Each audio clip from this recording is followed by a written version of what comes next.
नमस्कार, कीर्ती के व्लॉग्समध्ये तुम्हा सगळ्यांचं स्वागत आहे. तर आज आपण पाहणार आहोत की सुकवलेल्या हरभऱ्याच्या पानांची भाजी कशी बनवायची.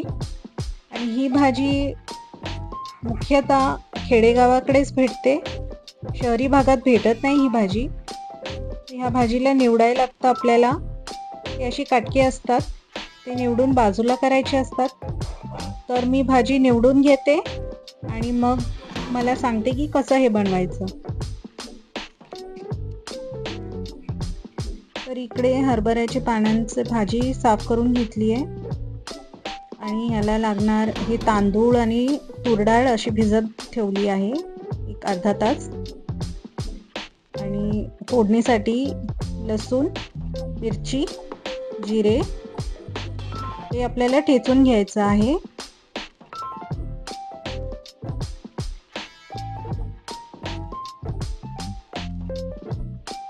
गॅसवरती कढईमध्ये तेल तापत ठेवलं आहे आणि इकडे लसूण, मिरची आणि जिरे हे छानपैकी ठेचून घेतलं आहे. तर हे आपण ह्या तेलामध्ये फोडणीसाठी टाकणार आहोत.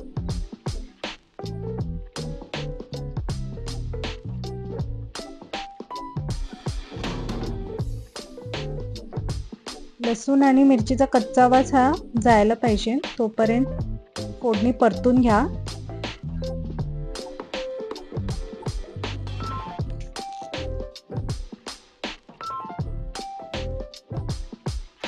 आणि थोडी हळद,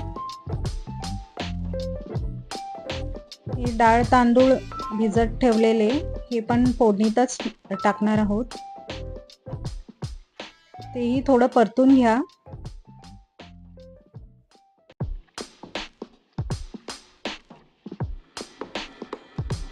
त्यानंतर आपण 2 वाटी पाणी टाकणार आहोत.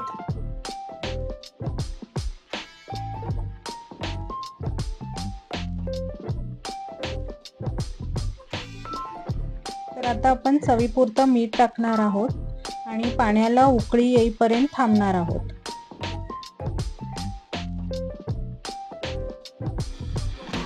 तर इकडे पाण्याला उकळी आली आहे. आपली डाळ आणि तांदूळ हे थोडे 80% शिजले पाहिजे.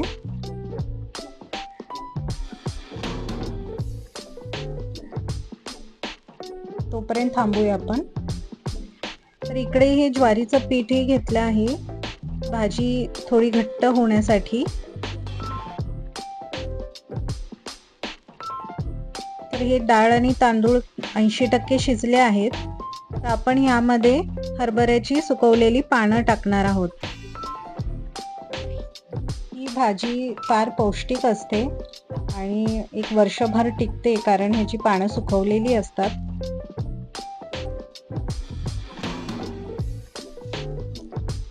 आणि छान असं आता मिक्स करूया आपण भाजीला.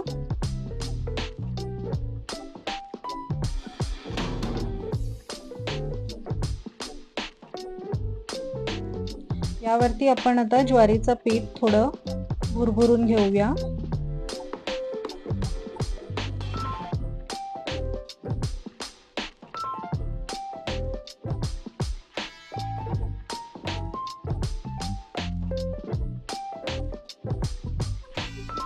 आणि याच सोबत आपण यामध्ये 1-2 चमचे दाण्याचं कूटही मिक्स करून घेऊया.